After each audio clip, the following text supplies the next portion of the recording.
Finally, we're ready for episode 17. Almost. How strong are you, Mike? Want to give it a try? Like me? Oh, I move it. No problem. There's a lot of pressure pushing the piece from right to left or front to back. But the vacuum holds it pressed down onto the table. So you can put a lot of sideways force from whatever angle and it's not gonna move. But if you lift it and you put air in between, it's being sucked through 2 sheets of 3/4 inch MDF. So right now here you have one, it's called a wasteboard, and the main sheet that's under. So it's 2 3/4 inch thick MDF sheets. That pump sucks air through them and it secures whatever you're putting on the table. If you forget to put the vacuum pump on and the router starts cutting, it moves the whole sheet. It doesn't cut. It just moves it on the table. Put the vacuum on, it just carves through it like it's butter.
This thing cuts anything.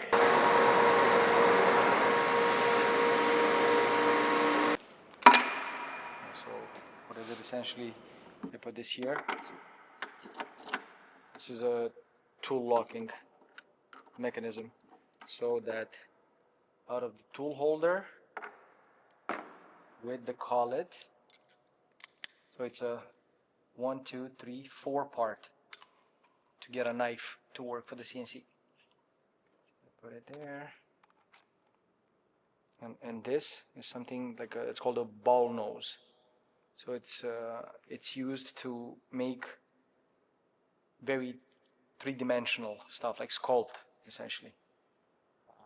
And there's a certain distance that it needs to be inserted at. Yeah, like this. It's there. It's locked. I have a special wrench for it. It's a torque wrench. So it's gonna go click when it gets to the. There you go. So now I know that it's torqued exactly to specs. And this, it's placed in the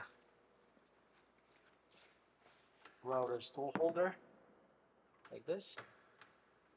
And the router knows to go and pick it up and do its magic with it. And because it's rounded, it's going to go multiple passes, and it can do like curved surfaces. Or the other knives can just make simple cuts. And this is what gives like the customer the option to do like more creative stuff. It gives me the option to offer to the customer more creative stuff. This profile is actually what makes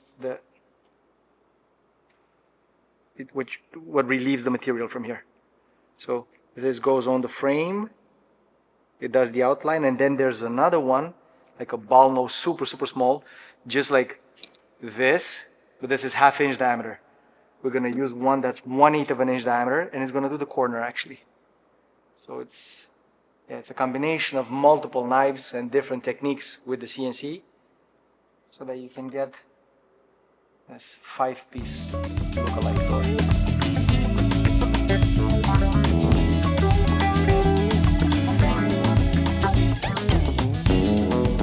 might look simple for somebody that doesn't know or is not in the industry. They go like, oh, so they make doors just by pressing a button and using that whatever material that looks like cardboard. Well, it's not the case, because this is HDF, it's not MDF, it's a much better material, better quality. And to be able to get to the point where you just press a button and the doors are being cut, there's a lot of work. There's years of work to be able to get to doing that. And then on top of everything, you have the cost. A machine like this can cost upwards of $400,000.